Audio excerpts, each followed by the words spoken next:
اعوذ باللہ من الشیطان الرجیم بسم اللہ الرحمن الرحیم وَلَقَدْ خَلَقْنَا الْإِنسَانَ وَنَعْلَمُ مَا تُوَسْوِسُ بِهِ نَفْسُهُ وَنَحْنُ أَقْرَبُ إِلَيْهِ مِنْ حَبْلِ الْوَرِيدِ إِذْ يَتَلَقَّى الْمُتَلَقِّيَانِ عَنِ الْيَمِينِ وَعَنِ الشِّمَالِ قَعِيدٌ مَا يَلْفِظُ مِنْ قَوْلٍ إِلَّا لَدَيْهِ رَقِيبٌ عَتِيدٌ وَجَاءَتْ سَكْرَةُ الْمَوْتِ بِالْحَقِّ ذَلِكَ مَا كُنْتَ مِنْهُ تَحِيدُ وَنُفِخَ فِي الصُّورِ ذَلِكَ يَوْمُ الْوَعِيدِ وَجَاءَتْ كُلُّ نَفْسٍ مَعَهَا سَائِقٌ وَشَهِيدٌ صدق اللہ العظیم۔ کل جو سبق ہم نے پڑھا تھا اس سبق میں اللہ تبارک و تعالی نے ان قوموں کا تذکرہ فرمایا جن قوموں نے اپنے نبیوں اور اپنے رسولوں کو جھٹلایا، اور اللہ تبارک و تعالی نے ان کے بارے میں یہ ارشاد فرمایا کہ ہم نے ان کو تباہ کیا، برباد کیا، ہم نے ان کو سزائیں دی۔ آج جو سبق ہم پڑھ رہے ہیں اس سبق کے اندر اللہ تبارک و تعالی نے اپنی تخلیق کو بیان کیا کہ ہم نے اس انسان کو خود پیدا کیا ہے۔ یہ انسان جو کہتا ہے کہ قیامت کا دن نہیں آئے گا اور موت کے بعد کوئی زندگی نہیں ہوگی، اللہ تبارک و تعالی نے اس انسان کی حقیقت کو بیان کیا ہے کہ ہم نے اس کو کیسے پیدا کیا اور ہم اس کے بارے میں کیا کچھ جانتے ہیں۔ اللہ نے ارشاد فرمایا وَلَقَدْ، اور البتہ تحقیق، خلقنا، ہم نے پیدا کیا، الانسان، انسان کو۔ اللہ تعالیٰ ارشاد فرماتے ہیں کہ انسان کو پیدا کس نے کیا ہے؟ ہم نے۔ اللہ تعالیٰ نے ہی انسان کو پیدا کیا ہے۔ وَنَعْلَمُ، اور اللہ فرماتا ہے اور ہم جانتے ہیں، ما، جو، توسوس، وسوسے کرتا ہے، بھی، اس کے ساتھ، نفسہ، اس کا نفس، اور اس انسان کے دل میں جو وسوسے پیدا ہوتے ہیں اللہ تبارک و تعالیٰ فرماتے ہیں کہ ہم ان کو بھی جانتے ہیں۔ ارشاد فرمایا وَنَحْنُ، اور ہم، اقرب، زیادہ قریب ہیں، الیہ، اس کی طرف، من حبل الورید، شاہ رگ سے بھی۔ کیا مطلب؟ انسان کے دماغ سے دل کی طرف جو بڑی رگ آتی ہے، اور اگر اس رگ کو کاٹ دیا، اس رگ کو رگِ جاں کہتے ہیں، اگر اس رگ کو کاٹ دیا جائے تو عالم اسباب میں جو انسان کی زندگی ہے وہ ختم ہو جاتی ہے، اس کی زندگی باقی نہیں رہتی اس رگ کے کٹ جانے کی وجہ سے۔ تو اللہ تبارک و تعالیٰ کیا فرماتے ہیں کہ اے انسان، ہم تیری شاہ رگ سے بھی زیادہ قریب ہیں۔ اللہ تبارک و تعالیٰ نے ارشاد فرمایا اذ، جب، جس وقت، یتلقی المتلقیان، یتلقی، لیتے ہیں، المتلقیان، دو لینے والے، عن الیمین، دائیں جانب سے، وعن الشمال، اور بائیں جانب سے، قعید، وہ بیٹھا ہوتا ہے۔ کیا مطلب؟ اللہ تبارک و تعالی نے یہاں پر فرشتوں کا تذکرہ فرمایا ہے۔ ایک فرشتہ انسان کے دائیں جانب بیٹھا ہے، دائیں کندھے پر، اور ایک فرشتہ انسان کے بائیں کندھے پر بیٹھا ہوا ہوتا ہے۔ اللہ تبارک و تعالی نے قرآن پاک میں سورۃ الانفطار میں ان کا تذکرہ فرمایا، کرامن کاتبین۔ یہ 4 فرشتے ہیں، یہ ہمیں نظر نہیں آتے اور نہ ہی ہمیں ان کا احساس ہوتا ہے، حالانکہ اگر معمولی سے معمولی چیز بھی ہمارے کندھے پر رکھ دی جائے تو ہمیں محسوس ہوگی، لیکن اللہ تبارک و تعالی نے ان فرشتوں کو ہمارے کندھوں پر بٹھا دیا، نہ تو یہ ہمیں نظر آتے ہیں اور نہ ہی ہمیں ان کے بیٹھنے کا احساس ہوتا ہے۔ ہاں، یہ 4 فرشتے ہیں، 2 رات کے وقت ہوتے ہیں اور 2 دن کے وقت ہوتے ہیں۔ ان کی ڈیوٹیاں فجر اور عصر کے وقت بدلتی ہیں۔ رات کے فرشتے وہ صبح تک اپنی ڈیوٹی دیتے ہیں۔ جب امام فجر کی نماز کھڑی کرتا ہے، امام اللہ اکبر کہتا ہے، اس وقت رات والے فرشتے چلے جاتے ہیں اور دن والے فرشتے آ جاتے ہیں اور وہ اپنے چارج کو سنبھال لیتے ہیں۔ اسی طرح یہ دن والے فرشتے جب عصر کی نماز کا وقت ہوتا ہے، امام اللہ اکبر کہہ کر نماز شروع کرتا ہے، تو یہ دن والے فرشتے جو ہیں وہ چلے جاتے ہیں اور رات والے فرشتے آتے ہیں اور اپنے چارج کو سنبھال لیتے ہیں۔ ایک فرشتہ دائیں کندھے پر بیٹھا ہوا ہے اور ایک بائیں کندھے پر ہے۔ دائیں کندھے پر بیٹھا ہوا فرشتہ کیا لکھتا ہے؟ نیکی کے اعمال کو، اور بائیں کندھے پر بیٹھنے والا فرشتہ جو ہے وہ برے اعمال کو لکھتا ہے۔ اللہ تبارک و تعالی نے ارشاد فرمایا کہ اس کے علاوہ اور فرشتے بھی ہیں۔ ما یلفظ من قول، ما یلفظ من قول، ما یلفظ نہیں بولتا، من قول وہ کوئی بات، الا لدیہ مگر اس کے پاس ہے رقیب نگران عتید تیار۔ جب انسان اپنی زبان سے کوئی لفظ نکالتا ہے تو اس کے پاس ایک نگران ہوتا ہے، وہ اس قول کو، اس کی اس بات کو پکڑتا ہے اور لکھ لیتا ہے۔ کرامن کاتبین، اللہ تعالیٰ نے سورۃ الانفطار کے اندر یہ ارشاد فرمایا ہے کہ کرامن کاتبین وہ باعزت ہیں لکھنے والے، یعلمون ما تفعلون وہ جانتے ہیں جو تم کرتے ہو۔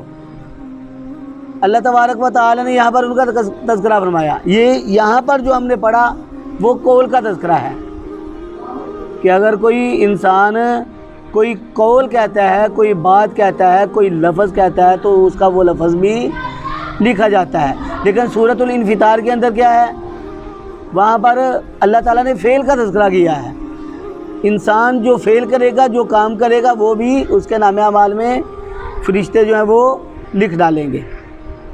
اب اگر کوئی انسان نیک ہے، وہ نیکی کی کوئی بات کہتا ہے یا نیکی کا کوئی کام کرتا ہے تو اس کے نامہ اعمال میں نیکی فوراً لکھ دی جاتی ہے، یا اس نے نیک بات کہی ہے، یہ جو کچھ میں کہہ رہا ہوں اللہ تبارک و تعالیٰ کی بارگاہ میں قابل قبول ہے، تو اللہ تعالیٰ اس کو فوراً فرشتوں کو حکم دیتے ہیں فوراً لکھ لو۔ لیکن اللہ تبارک و تعالیٰ کے فضل اور اللہ کی مہربانی کو دیکھیں کہ اگر کوئی بندہ بری بات یا برا فعل کرتا ہے تو اس کو فوراً لکھا نہیں جاتا،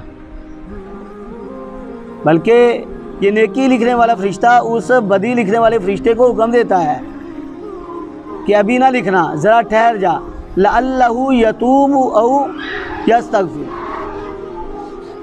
ممکن ہے کہ یہ توبہ کر لے یا معافی مانگ لے۔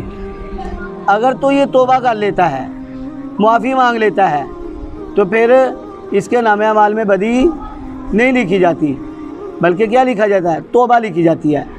یہی وجہ ہے کہ حضور نبی اکرم صلی اللہ علیہ وآلہ وسلم جب کسی مجلس سے اٹھتے تو آقا علیہ الصلوۃ والسلام یہ دعا مانگا کرتے تھے، سبحانک اللہم و بحمدک اشہد ان لا الہ الا انت استغفرک و اتوب الیک۔ یہ ایسی دعا ہے کہ آقا علیہ الصلوۃ والسلام اس لیے پڑھتے تھے کہ اگر مجلس میں کوئی خطا ہو گئی ہو تو اللہ تبارک و تعالی اس دعا کی برکت سے نہ صرف گناہوں کو معاف فرمائیں گے، بلکہ اس دعا کی برکت سے اللہ تبارک و تعالی اس کو نیکیوں میں تبدیل فرما دیں گے۔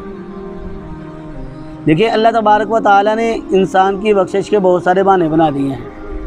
اللہ تعالیٰ چاہتے ہیں کہ میں اپنے بندے کو کسی نہ کسی طریقے سے بخش دوں، اس کو معاف کر دوں۔ یہی وجہ ہے کہ جب انسان نیک عمل کا ارادہ کرتا ہے تو اس کے نامہ اعمال میں ایک نیکی لکھ دی جاتی ہے، لیکن جب وہ برے عمل کا ارادہ کرتا ہے تو اس کے نامہ اعمال میں برائی نہیں لکھی جاتی جب تک کہ وہ برائی کو کر نہ لے۔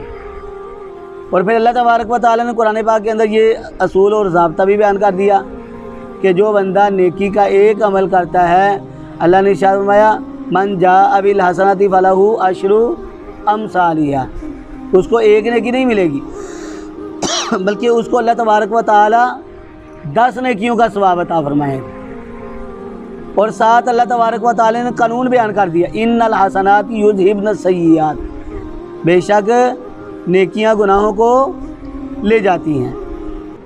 حضور نبی اکرم صلی اللہ علیہ وآلہ وسلم کی حدیث ہے، ارشاد فرمایا کہ جب بندہ گناہ کا کوئی کام کرتا ہے تو بدی لکھنے والا فرشتہ نیکی لکھنے والے فرشتے سے پوچھتا ہے کیا میں اس کا گناہ لکھ لوں؟ وہ کہتا ہے ابھی نہیں لکھنا۔ دوسرا گناہ کرتا ہے، پوچھتا ہے لکھ لوں؟ نیکی لکھنے والا فرشتہ کہتا ہے نہیں ابھی نہیں لکھنا۔ تیسرا کرتا ہے، چوتھا کرتا ہے، پانچواں گناہ کرتا ہے، لیکن نیکی لکھنے والا فرشتہ کیا کہتا ہے؟ ذرا صبر کر، ابھی تو نے گناہ نہیں لکھنا۔ 5 گناہ کرنے کے بعد یہ انسان نیکی کا ایک عمل کرتا ہے۔ جب یہ نیکی کا ایک عمل کرتا ہے تو نیکی لکھنے والا فرشتہ پتہ کیا کہتا ہے اس کو؟ کہتا ہے اس نے نیکی کا عمل کیا ہے، ایک نیکی کے بدلے میں اس کی کتنی نیکیاں بنتی ہیں؟ 10 نیکیاں بنتی ہیں۔ تو ایسا کر جو اس نے 5 گناہ کیے ہیں وہ گناہ اس کے نام اعمال میں نہیں لکھنے۔ ہاں 5 نیکیاں جو ہے وہ تم اس کے نام اعمال میں ہم لکھ دیتے ہیں۔ اب دیکھیں اس نے 5 گناہ کیے تھے، ایک گناہ بھی اس کے نام اعمال میں نہیں لکھا گیا، لیکن ایک نیکی کرنے پر اس کے نام اعمال سے 5 گناہ ہٹا دیے گئے، اور 5 نیکیاں جب لکھی گئیں تو شیطان ایسے عمل کو دیکھ کر روتا ہے، چیختا ہے، چلاتا ہے، اور زمین سے مٹی اٹھا کر اپنے سر پہ ڈالتا ہے اور کہتا ہے کہ میں نے اتنی محنت کی اور اس انسان سے 5 بڑے بڑے گناہ کروائے، لیکن اس کی ایک نیکی نے اس کے سارے گناہوں کو ختم کروا دیا، میں بنی آدم کا کیسے مقابلہ کر سکتا ہوں؟ تو اللہ تبارک و تعالی نے یہاں پر یہ ارشاد فرمایا ہے کہ ہر بات جو انسان کہتا ہے یا ہر فعل جو انسان کرتا ہے وہ اس کے نام اعمال میں لکھا جاتا ہے۔ وجاءت، اور آئی، سکرۃ الموت، موت کی غشی، بالحق کی، حق کے ساتھ، موت کی غشی جو ہے وہ حق کے ساتھ آئی۔ جب انسان پر موت کی غشی آتی ہے تو اس کا حال کیا ہوتا ہے؟ انسان ڈرتا ہے، انسان پر اس وقت بڑا ہی مشکل مرحلہ ہوتا ہے۔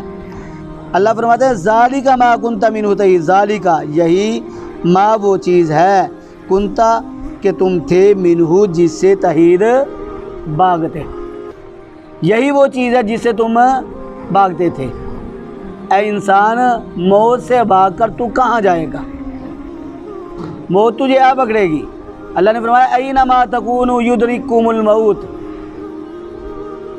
تم جہاں کہیں بھی ہو موت تمہیں آ پکڑے گی۔